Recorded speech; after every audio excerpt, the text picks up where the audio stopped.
Kubera amafunguro dusigaye dufata yiganjemo amavuta menshi n'umunyu mwinshi, niyo mpamvu uno munsi wa none nabateguriye ikiganiro cyiza cyane kivuga cyangwa se gishobora kukwereka ko umutima wawe ufite ikibazo.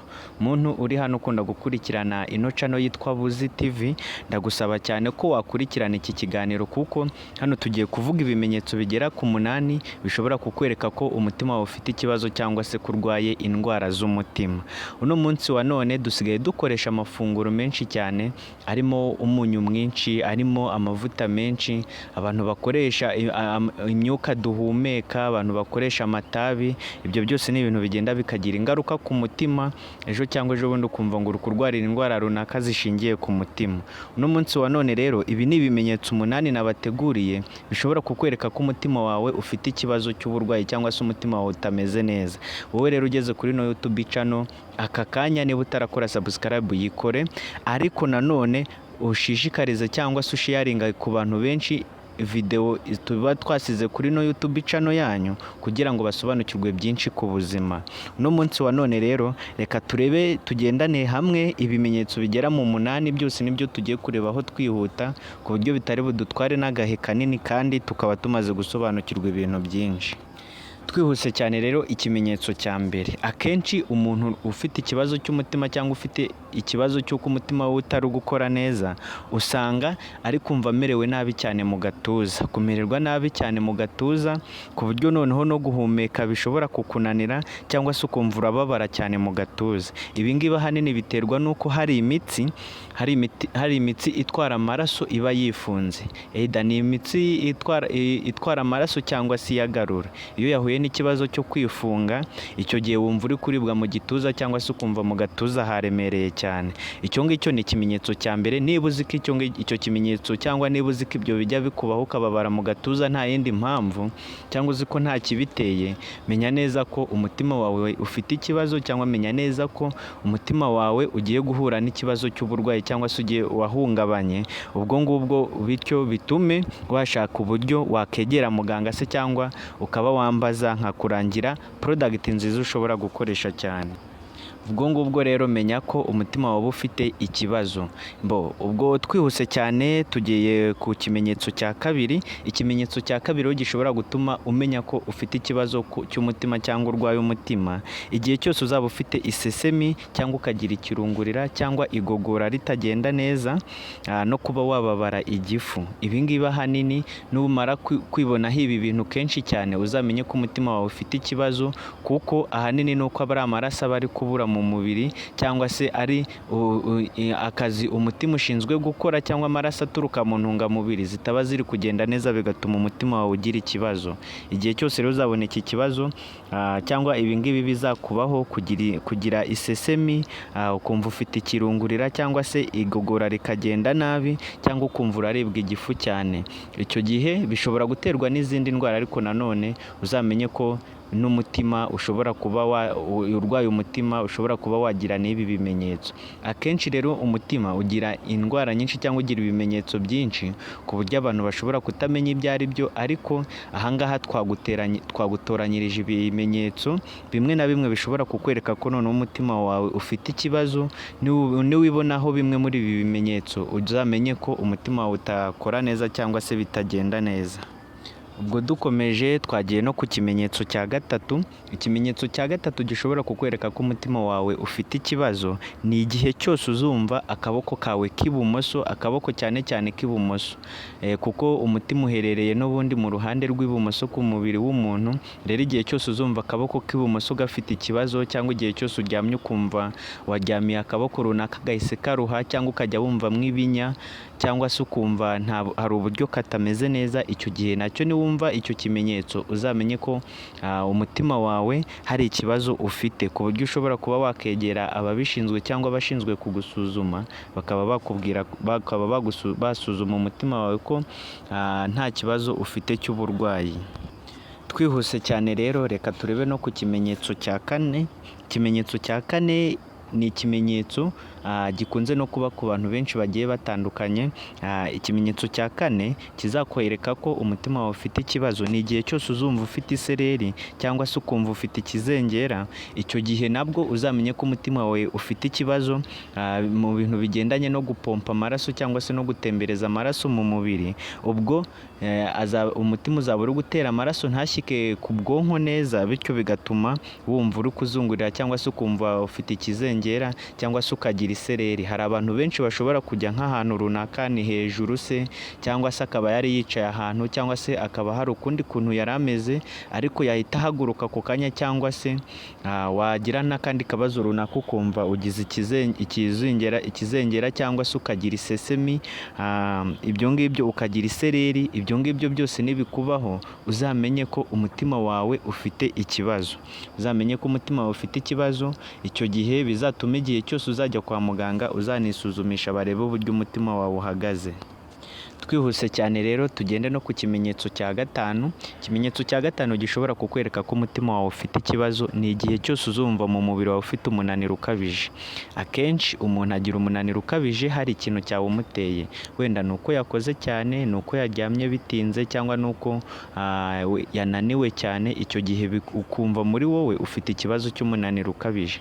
Ariko nanone igihe cyose uzumva ufite umunaniro muri wowe, igihe cyose uzumva umubiri wawe utameze neza, umeze nk'umuntu unaniwe, nta kintu uzi na kimwe cyabiguteye, icyo gihe nabwo uzamenye ko ari ibimenyetso by'uko umutima wawe utameze neza, cyangwa se ari ikimenyetso gishobora kukwereka ko umutima wawe ufite ikibazo cy'uburwayi. Icyo gihe rero nubona icyo kimenyetso uzahite kugira amakenga yo kuvuga ngo reka negere umuganga abe yambwira uburyo umutima wanjye uhagaze cyangwa uko umutima wanjye umeze. Cyangwa mu gihe wahuye n'icyo kimenyetso ushobora no kunyegera, ndasiga nimero yanjye muri description, ubundi ukaba wamvugisha, wamara kumvugisha nkagusobanurira byinshi ku bijyanye n'umutima, ubundi nkaguhereza na product nziza zishobora kugufasha. Twihuse cyane rero tujye ku kimenyetso cya gatandatu. Ikimenyetso cya gatandatu gishobora gutuma umenya ko umutima wawe ufite ikibazo cyangwa se ko urwaye indwara zituruka ku mutima, ni igihe cyose wakumva muri wowe wakumva ufite ibyunzwe cyangwa se ufite ibyuya bidasanzwe. Akenshi umuntu agira ibyuya ari uko wenda ari kwirukanka se, cyangwa se ari mu kazi, cyangwa se afite ikintu ari gukora kigatuma agira ibyuya. Ariko nuzibona aho uri kugira ibyuya bya buri kanya bidafite aho bishingiye cyangwa nta mpamvu, uzamenye ko ari uko umutima utari gukora neza, uzamenye ko umutima wawe ufite ikibazo. Ibyo ngibyo niba ukunda kwibonaho ibyuya, bizatume wakegera muganga cyangwa se wakegera abaganga b'umutima barebe umutima wawe niba nta kibazo ufite, kuko icyo nacyo ni ikimenyetso ndetse kinaranga cyane cyane n'abantu barufite n'ibibazo by'umuvuduko w'amaraso. Nubwo uno munsi atari umuvuduko w'amaraso ndi kuvugaho, ariko umuntu ugira ibyuya cyane rwose nuzibonaho iki kintu nta mpamvu, atari uko hari muvoma wakoze, uzamenye ko ufite ikibazo cy'umutima, bityo bitume wakegera abashinzwe kuba bagufasha kumenya neza uko umutima wawe uhagaze. Twihuse cyane rero ku kimenyetso cya karindwi. Ikimenyetso cya karindwi ahangaha ni ikimenyetso gikunze no kuba ku bantu benshi bakunda no kugira n'ibibazo by'imitsi. Ni ikimenyetso cyo kubyimba amaguru. Kubyimba amaguru rero, kubyimba amaguru bya hato na hato, cyangwa kubyimba amaguru cyangwa kubyimba ibirenge, iki ni ikimenyetso rwose kigaragaza ko umutima wawe cyangwa umutima w'umuntu ufite ikibazo. Urugero, nturi gukora neza cyangwa nturi gupompa amaraso, kuko hari amaraso ashinzwe gutembera mu mubiri w'umuntu ajyana amaraso. Hari imitsi itwara amaraso, hari n'imitsi iyagarura. Icyo gihe rero iyo imitsi igarura amaraso ifite ikibazo, icyo gihe bituruka ahanini cyane cyane ku mutima. Cyangwa se iyo imitsi itwara amaraso ifite ikibazo, icyo gihe amaraso ashobora kugenda akaba yakibumbira mu birenge, cyangwa se akaba atari gushyika mu birenge neza. Icyo gihe bigatuma ugira ikibazo bikaba biri guturuka mu kuba umutima wawe ufite ikibazo. Rero ku bantu benshi bakunda kubyimba amaguru cyangwa kubyimba ibirenge, ni uko umutima utaba wohereza amaraso neza wenda abe yagera muri ibyo birenge, ya mazi ari mu birenge bigatuma abyimbisha ibirenge cyane cyane. So rero igihe cyose uzibonaho uri kubyimba ibirenge, uri kubyimba amaguru bya hato na hato, ugomba guhita wegera muganga cyangwa se wegera umuntu wagufasha, kuko icyo gihe hari igihe aba ari ikibazo cy'imitsi cyangwa se akaba ari ikibazo cy'umutima ukaba ugiye kuwurwara cyangwa umutima wawe ukaba ufite ikibazo. So rero icyo gihe ugomba kwegera umuntu wabigufashamo. Twihuse cyane rero ku kimenyetso cya munani ari nacyo cya nyuma duhita dusorezaho, ni ikimenyetso noneho cyo nacyo gikunze kuba ku bantu benshi bafite ikibazo cy'umutima byo, ariko n'abantu benshi bakunze guhura n'iki kimenyetso baba banabizi ko n'umutima bafite n'ikibazo cy'uko barwara umutima cyangwa bafite ibibazo by'indwara z'umutima. Ni igihe cyose wumva umutima uri gutera cyane cyangwa ugatera nabi. Turabizi ko akenshi nk'iyo umuntu agukanze umutima uhita utera cyane, cyangwa se iyo wikanze cyangwa se umuntu akaba yagutungura, ibyo ni ibintu bishobora gutuma umutima wawe utera nabi cyangwa ugatera ku muvuduko uri hejuru.